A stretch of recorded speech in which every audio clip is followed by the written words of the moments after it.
Hello and very warm welcome to 3.0 TV. I am your host, Vishakha Thakur. We have been bringing to you snippets from our interaction with leading industry experts during the recent event at ABC Conclave Dubai Marina. The event witnessed brightest minds and disruptive projects come together to drive innovation and shape the future of decentralized technologies. We are bringing few more bites of our esteemed guests. First, we have Animoca Brand's co-founder and executive chairman Yatsu, who explained the road ahead for gaming industry. Let's listen in to him. Gaming investments in what you would describe as AAA games really began in 21 and 22. And those games are all just about to come out by the end of 23 or maybe 24.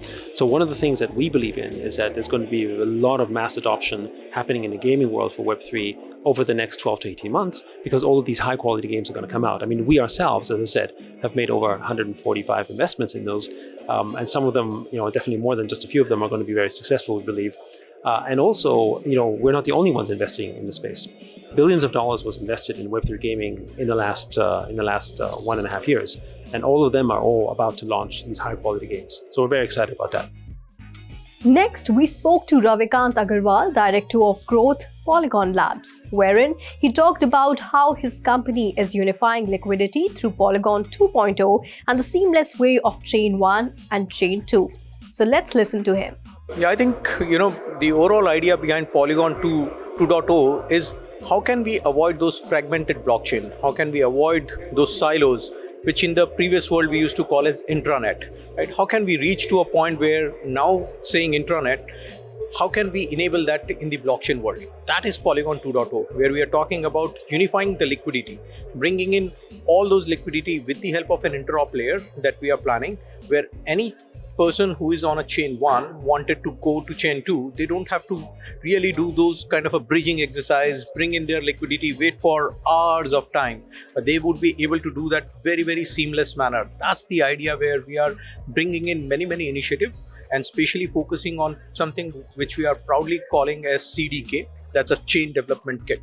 Under the Polygon 2.0, we are trying to enable many L1s as well as L2s to leverage this toolkit in order to spin up their chain within no time. And then they would be able to become part of this interop layer, where we are going to be bringing in the unification in the liquidity.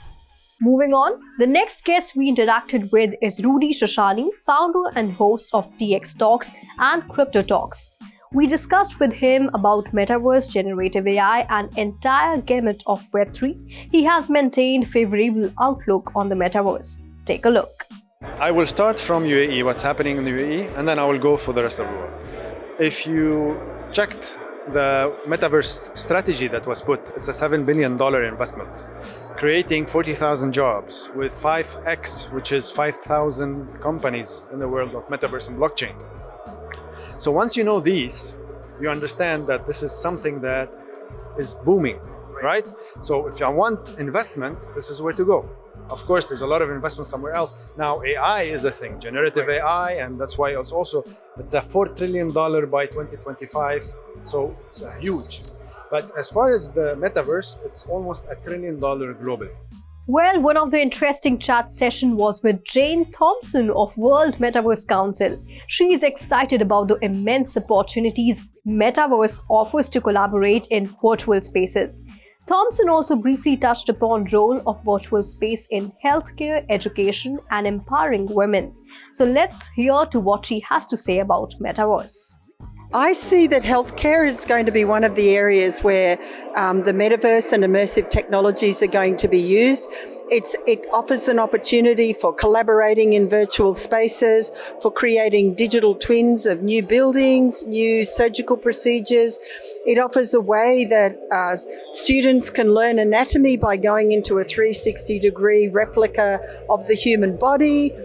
It offers ways to incentivize people to be being fit, to eat the right diet, and avatars can help health workers who are so stretched be able to extend the services they provide to people. So we're going to see a lot of applications. And you mentioned mental health.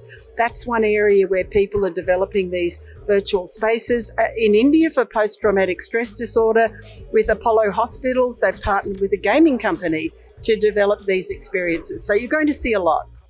We also had an interesting discussion with Faraj Abu Talibov. He's the CEO of Venom Foundation, and he discussed at length how Web3 sector is likely to benefit from the use of blockchain technology.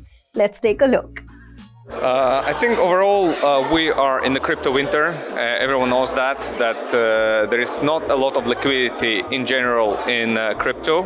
However, this might change very quickly because there are a lot of institutions such as BlackRock, Fidelity, and some others that would like to enter crypto ecosystem. Many governments are actually looking at Bitcoin being another form of the value that they can store for their reserves. So any of those changes can bring huge amount of liquidity into the ecosystems.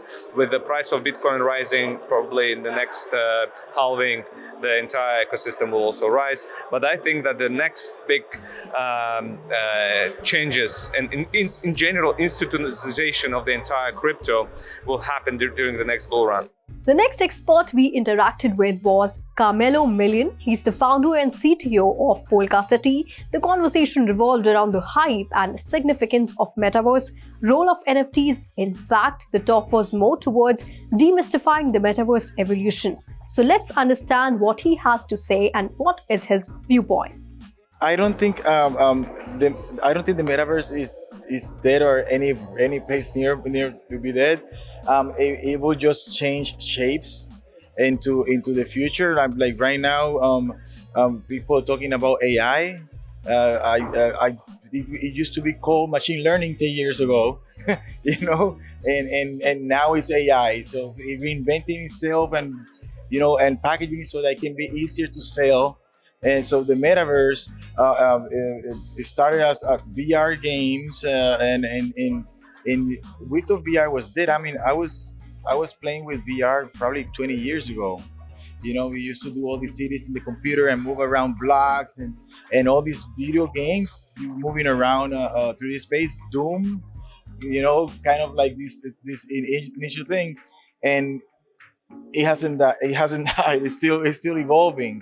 The same way VR, I thought it was going to die years ago. I thought VR is dead, and then suddenly everybody now has a headset, right? And with Apple coming out with a new headset, it's only the beginning. Once Apple brings their experience. The next expert we interacted with was Mr. Assad Dar, the co-founder Medieval Empires. He spoke at length on gaming sector and how venture capitalists, angel investors are trying to grab the opportunity. He also explained about the seamless process of integrating wallet solutions. So let's listen to him. I think the most important thing is that we have some kind of regulation, because in a lot of countries it's still open that they regulate something, right? So if we talk about Turkey, for example, it's a big crypto market, a big gaming market, but regulation is not clear yet. So if you start something, if you do something, you're not sure if you can do it in the future, yes or no. That's why I think a lot of gaming studios focus on areas where you already have a regulation at the moment, and then we are all just waiting for new countries to put the regulation in place. We know we are safe, and then we want to do it. Next, Mr. Sadaqat, the co-founder of ICP Hub, talks on how the internet computer achieving its aim to decentralize the whole internet down to data storage. So let's play that bite for our viewers. So in my opinion, I think there's quite an array of sectors that are going to benefit heavily, but personally, as someone who's a gamer, I think one of the major revolutions is going to come from the gaming sector. Gaming has the potential to be a sort of Trojan horse to Web3 adoption, because people don't have to know that they're interacting with Web3 when they're playing these games. And the use case is very simple and very straightforward in the terms of the transfer and manageability of the assets that you have in games that previously used to exist in siloed ecosystems. So you have people spending money within the game that stays within the game and can't go anywhere else. With Web3, you have the opportunity to be able to transfer and trade those assets. Another example that I find quite interesting is the identity use case. So NFTs or soulbound tokens, for example, for things like your driver's license, things like your Emirates ID, or even in the future, things like your passport as well. What a lot of people don't know is that actually quite a lot of the UAE's government services today are already run on blockchain. Interesting stuff. I'm sure you people may have benefited from the insights into the Web3 space. We enjoyed bringing it to you as much as you enjoyed watching. That's all in this special show. For more such updates, log on to our website www.3versetv.io or scan the QR code. This is me, Vishakha Thakur, signing off.